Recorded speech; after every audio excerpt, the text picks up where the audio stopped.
El Señor esté con ustedes. Y con tu espíritu. Evangelio de nuestro Señor Jesucristo según San Juan. Gloria a ti, Señor. Al atardecer del primer día de la semana, los discípulos se encontraban con las puertas cerradas por temor a los judíos. Entonces llegó Jesús y poniéndose en medio de ellos les dijo: que la paz esté con ustedes. Mientras decía esto, les mostró sus manos y su costado. Los discípulos se llenaron de alegría cuando vieron al Señor. Jesús les dijo de nuevo: que la paz esté con ustedes. Como el Padre me envió, yo también los envío a ustedes. Al decirles esto, sopló sobre ellos y añadió: reciban el Espíritu Santo. Los pecados serán perdonados a los que ustedes se los perdonen, y serán retenidos a los que ustedes se los retengan. Tomás, uno de los 12, de sobrenombre el mellizo, no estaba con ellos cuando llegó Jesús. Los otros discípulos le dijeron: hemos visto al Señor. Él les respondió: si no veo la marca de los clavos en sus manos, si no pongo el dedo en el lugar de los clavos y la mano en su costado, no lo creeré. 8 días más tarde, estaban de nuevo los discípulos reunidos en la casa, y estaba con ellos Tomás. Entonces apareció Jesús, estando cerradas las puertas, se puso en medio de ellos y les dijo: que la paz esté con ustedes. Luego dijo a Tomás: trae aquí tu dedo, aquí están mis manos. Acerca tu mano, métela en mi costado, y en adelante no seas incrédulo, sino hombre de fe. Tomás respondió: Señor mío y Dios mío. Jesús le dijo: ahora crees porque me has visto. Felices los que creen sin haber visto. Jesús realizó además muchos otros signos en presencia de sus discípulos, que no se encuentran relatados en este libro. Estos han sido escritos para que ustedes crean que Jesús es el Mesías, el Hijo de Dios, y creyendo tengan vida en su nombre. Es palabra del Señor. Gloria a ti, Señor Jesús. Se cuenta la vida del cura Brochero, en esa hermosa vida tan nuestra, este primer santo que nació y murió en la Argentina, muchos hechos pintorescos, graciosos, etcétera, pero a veces se ocultan los hechos más sacerdotales de él, los más, se puede decir, santos, o las obras de santidad más grandes que hizo. Les cuento simplemente un episodio. Esa zona ha estado en mucho tiempo en las guerras civiles, en fin, y había quedado mucha gente fuera de la ley, porque bueno, las guerras envilecen a la gente.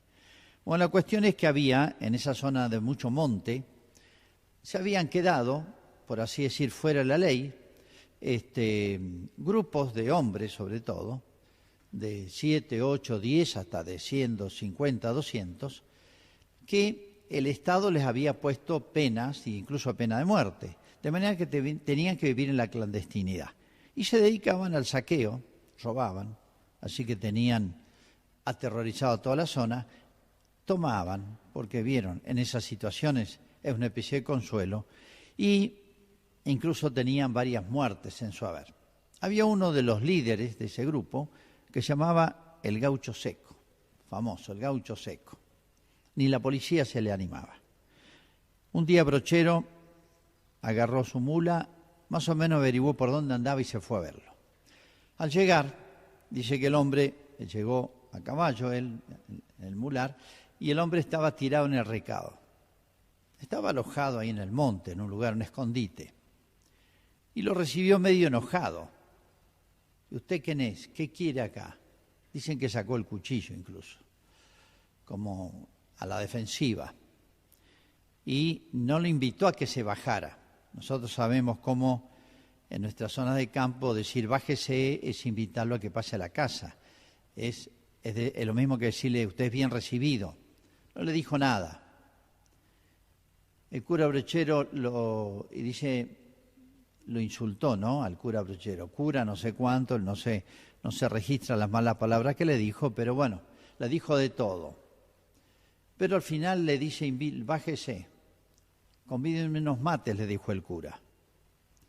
Bueno, entonces se baja el cura y le dice, bueno, todos esos insultos que me dijo a mí, dígaselos a este. Y le mostró un crucifijo. El hombre, que por más que tenía una mala vida, había sido criado en la religión cristiana de pequeño, había hecho catecismo, comunión, así que tenía fe. No se animó a insultar a Jesús. A mí insúlteme, pero a Jesús, ¿a qué no se lo decís a este? Le mostró el crucifijo. Lo ablandó, se pusieron a charlar, estuvieron charlando mucho tiempo. Bueno, le cayó bien el cura, no le cayó sospechoso que venía de parte de la policía en ninguna manera, y el cura lo invitó a hacer retiro espiritual, los famosos retiros del cura Brochero que duraban 8 días, eran en serio. Allá fue, él y alguno más. Al terminar el retiro, o mejor dicho, cuando llegue el momento de la confesión, cantan, piedad Señor, pecamos contra ti, un canto muy significativo. Dice que el hombre de golpe descubrió un poco su mala vida, lloraba, se confesó largamente con el cura, y cuando termina el retiro y se retira, le dice, quiero pedirle una cosa. Sí, ¿se puede, el año que viene puedo volver? Sí, por supuesto. ¿Y puedo volver con toda mi gente? Por supuesto. Y ahí el gaucho seco le cayó al año siguiente con 10 o 15 de la banda de él. Bueno, ¿por qué cuento este episodio tan significativo, tan simpático? Pero más allá de lo a uno le impacta, hay una obra extraordinaria hecha en el corazón de este hombre, que no es una obra de psicología, no es que el cura Brochero hubiera hecho un curso de psicología, de recursos humanos para saber cómo tratar a los demás y por dónde buscarle la vuelta. No, esto simplemente no es otra cosa que la eficacia, que la fuerza de la resurrección de Cristo, que a través del sacerdote se difunde, como puede difundirse a través del papá, de la mamá, de un catequista, de un vecino, de una buena persona. Acá, el que hizo la obra extraordinaria en el gaucho seco es Cristo, y Cristo resucitado. Esto significa la fiesta de hoy, que en realidad es la de la vigilia pascual. Hace una semana que estamos en el tema, Cristo resucitó, y le dedicamos una semana entera a recordar este hecho y a actualizarlo en cada misa. ¿Por qué una semana? Porque un día se va rápido. 8 días que son como un solo día. Son como un solo día en el cual recordamos y agradecemos el triunfo de Cristo. La resurrección de Cristo es un triunfo sobre la muerte. La resurrección es recuperar la vida. Pero esa muerte y esa vida física son un signo, son un símbolo de algo que no se ve, que es la vida o la muerte del alma. Hay vida eterna, así llamamos al cielo, y hay muerte eterna, así llamamos al infierno. Y eso viene después. Y eso viene. Hubo un impas, un tiempo de paz, y después empezó la Segunda Guerra Mundial. ¿Cuándo empezó? En el 39. Los mensajes de Faustina, de Jesús, recordando que Cristo es la misericordia, o mejor dicho, el gran remedio para la humanidad, no es otra cosa, sea la guerra, sean las epidemias, todos. El gran remedio para la humanidad, para el gran problema de la humanidad, es la misericordia. Es esa frase que dijo en la cruz, que hemos recordado el Viernes Santo. Perdónalos, Padre, perdónalos porque no saben lo que hacen. El perdón no es otra cosa que una expresión real, eficaz de la misericordia de Dios. Pero bueno, si hoy, vamos a hacer una hipótesis, si hoy apareciera una epidemia, digamos el coronavirus, fuese una epidemia que va a contraer toda la humanidad, toda, imaginemos. Se habla de un porcentaje nomás, hay países que se han cuidado más o menos. Y hagamos otra hipótesis. que este virus es mortal para todas las edades y quien contrae el virus no hay manera, ninguna manera de salvarse. De manera que el que contrae el virus sabe que está condenado a muerte, sea un niño, sea un adulto. Realmente estaríamos muchísimo más preocupados. Bueno, hay algo peor que este virus hipotético. Ojo, no estoy anunciando una noticia de último momento, aclaro. Hay un mal del cual viene a hablarnos Jesucristo y vino a resolver Jesucristo, que es el mal de la eternidad. Y el único remedio es el perdón de Dios. Ese virus, esa enfermedad del alma, que se llama el pecado, solamente lo cura Dios. Y lo cura con mucha facilidad. No hace falta un tratamiento, no hacen falta respiradores, no hace falta terapia intensiva, no hace falta internación, no hace falta un largo periodo de curación, sino instantáneo, total, absoluto, completo. Recupero totalmente la salud.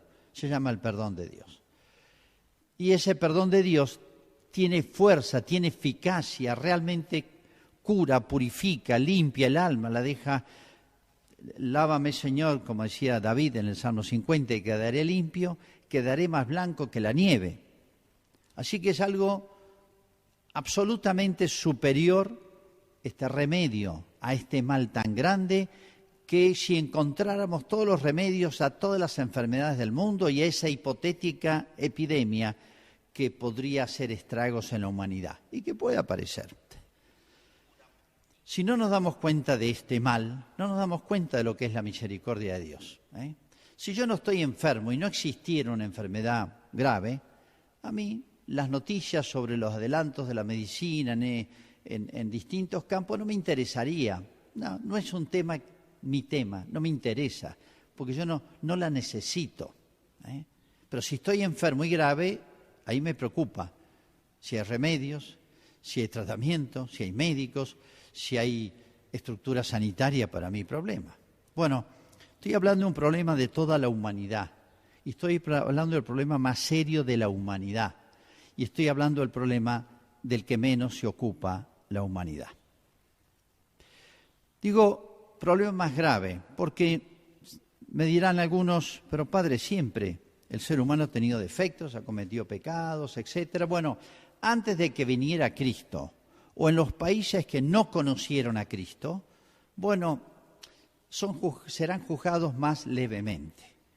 Pero después que vino Cristo, que hizo milagros, que hizo cosas extraordinarias, que es único en la historia, que se difundió a través de la Iglesia, que mostró su capacidad de transformación del hombre, de la familia, de la sociedad, del trabajo, de la guerra, de la política, el sentido de la autoridad, el sentido de la ley, el sentido del bien común. Cristo transformó todo para bien, lo hizo un mundo más humano. Después que se vio esto, después que se vio la eficacia de la obra de Cristo, de la enseñanza de Cristo y de la obra ejecutiva, digamos, no solamente es obra legislativa la de Cristo, no solamente habló, no solamente dio buen ejemplo, tiene fuerza, eficacia, a través de lo que se llama la gracia, que sea ese influjo invisible que realmente transforma vidas, como el del gaucho seco y miles de otros más.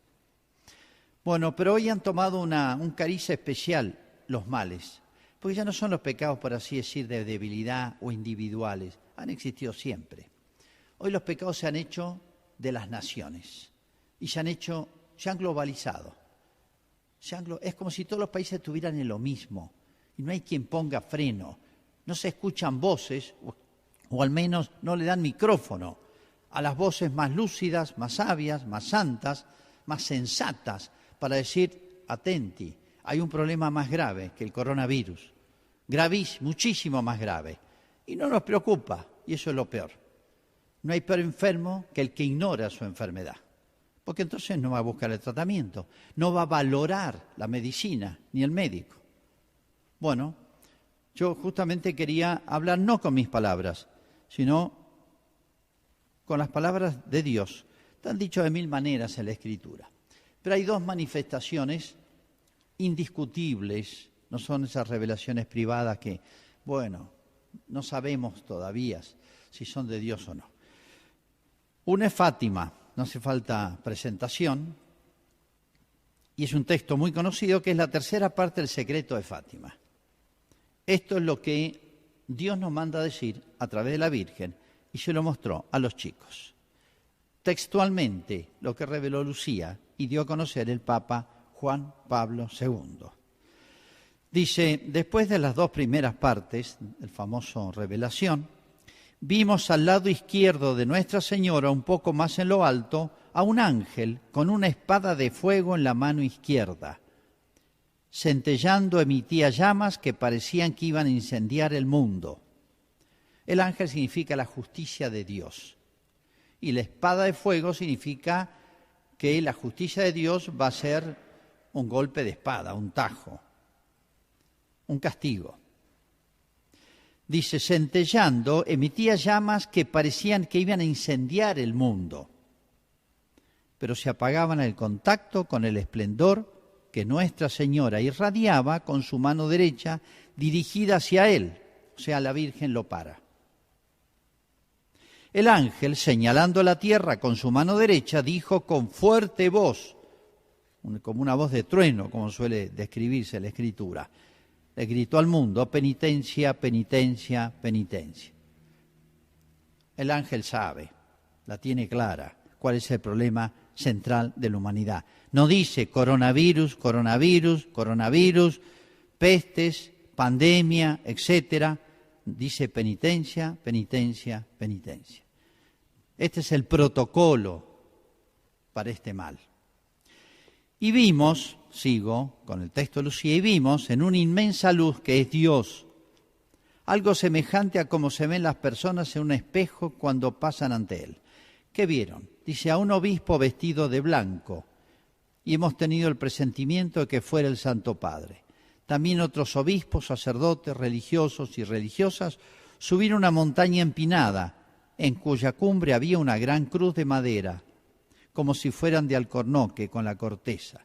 El Santo Padre, antes de llegar a ella, atravesó una gran ciudad medio en ruinas y medio tembloroso, con paso vacilante, apesadumbrado de dolor y pena, rezando por las almas de los cadáveres que encontraba en el camino. Llegando a la cima del monte, postrado de rodillas ante la gran cruz, fue muerto por un grupo de soldados. Y del mismo modo fueron muriendo uno tras otros, obispos, sacerdotes, religiosos, religiosas, diversas personas laicas, hombres y mujeres de diversas clases y posiciones. Pero bajo los brazos de la cruz había dos ángeles, cada uno de ellos con una jarra de cristal en la mano, en las cuales recogían la sangre de los mártires y regaban con ella las almas que se acercaban a Dios. Es una descripción plástica, gráfica, elocuente, clara.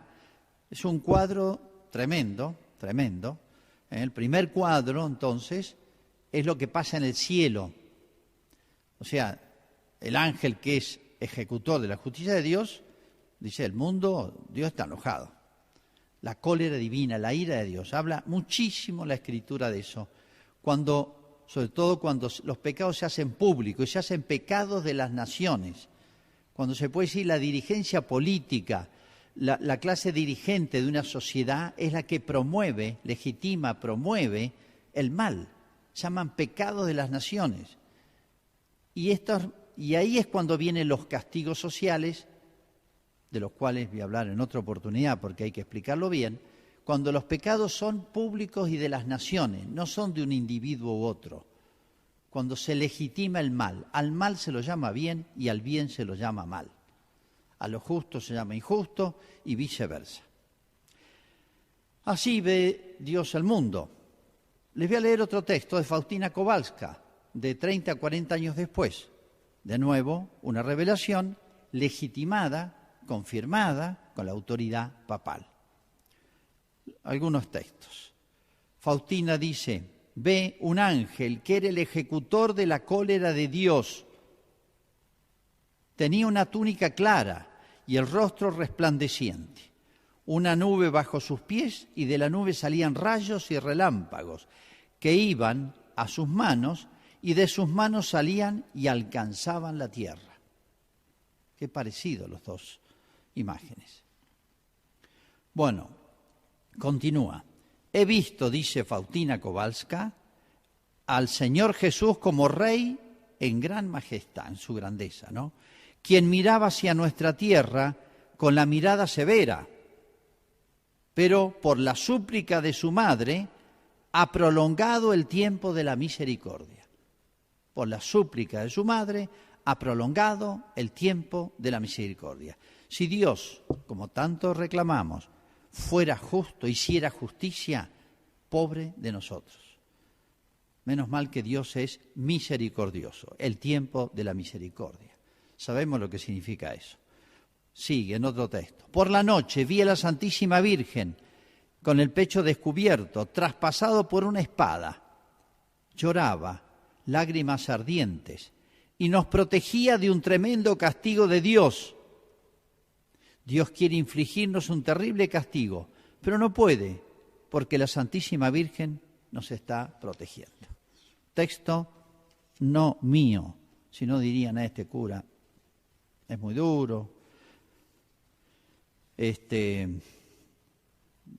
tiene que hablarnos otro lenguaje. Este lenguaje, por así decir, no palabras, sino un grito del cielo a los hombres, de Fátima, a través de Faustina, es una santa, que el Papa él ha declarado santa. Bueno, me he demorado demasiado en lo que quería que fuera el primer punto. Rápidamente, primer cuadro entonces, el verdadero problema del mundo hoy, sí es el coronavirus, sí, pero hay un problema anterior al coronavirus, posterior porque va a seguir, y es de hoy y es nuestro, y es este mal mortal, esta epidemia mortal del alma, que se ha transformado, repito, no en pecados individuales de debilidad, sino de malicia y de las naciones enteras. Y esto, en toda la historia de la Iglesia y la historia de la humanidad, Dios lo ha resuelto con lo que llaman castigos sociales, que es el único lenguaje que el hombre entiende. Segundo cuadro, menos mal que existe remedio, se llama la misericordia. Por eso Faustina, o Cristo a través de Faustina le habló tanto y le insistió con, se puede decir, casi angustiosamente, dice, leería los textos que ella tiene en sus libros, en sus memorias, en su diario, los textos de Jesús. Simplemente que nos basten estos dos. Las almas mueren a pesar de mi amarga pasión. Mueren eternamente, no solamente la muerte física. Les ofrezco la última tabla de salvación, es decir, la fiesta de la misericordia, que es hoy. ¿Y qué significa fiesta de la misericordia? El día en que recordamos, agradecemos y hacemos, por así decir, nos hacemos mediadores de la eficacia, de la fuerza de la misericordia divina que se derrama por el triunfo de Cristo en la cruz. A pesar de mi amarga pasión. Les ofrezco la última tabla de salvación, es decir, la misericordia. Si no adoran mi misericordia, morirán para siempre. El lenguaje es duro, es claro. Nadie puede decir, no lo entiendo. Y esto no es el cura, esto lo dice Jesús. Otro texto, la humanidad no conocerá la paz hasta que no se dirija a la fuente de mi misericordia. El mundo no encontrará la paz. Pero Padre, hay muchos organismos internacionales. Está la Organización Mundial de la Salud que nos va a cuidar a todos. Miren cómo nos están cuidando. Padre, existen las Naciones Unidas que van a impedir todas las guerras. Padre, hay tantos organismos internacionales, hay tantas reuniones, hay tantas asambleas, hay tantos acuerdos. Ya ven cómo van las cosas del mundo, ¿no? Ya ven cómo van lo que hacemos nosotros los hombres cuando nos desenganchamos de la enseñanza, del ejemplo y de los mandatos de Cristo, que demostró su preocupación por nosotros con toda su pasión. Tercer cuadro, y lo haré más breve porque el tiempo se ha ido. Nadie tema acercarse a Dios. A veces nosotros fabricamos una especie de Dios malo, que no nos recibe, y siempre buscamos algún pretexto, etcétera, pero si hay alguien a quien no tenemos que tener temor de acercarnos es a Cristo. Es lo que más quiso, por eso se hizo niño en Belén, se hizo accesible, se dejó tocar y acercar por todos los pecadores. ¿Se acuerdan que le reprochaban eso a Jesús? Se hizo accesible, que nadie, lo dice 1000 veces Cristo a través de Faustina Kowalska, lo dice 1000 veces, nadie tema acercarse a la misericordia. Sí, para eso padeció Jesús. Recuerden la parábola de la oveja, el pastor que va a buscar la oveja perdida. Recuerden la parábola del buen samaritano. Todos pasan de largo y un hombre se va y lo atiende al enfermo, al hombre que lo habían asaltado. Esa sensibilidad. Le leo un texto también del diario de Faustina.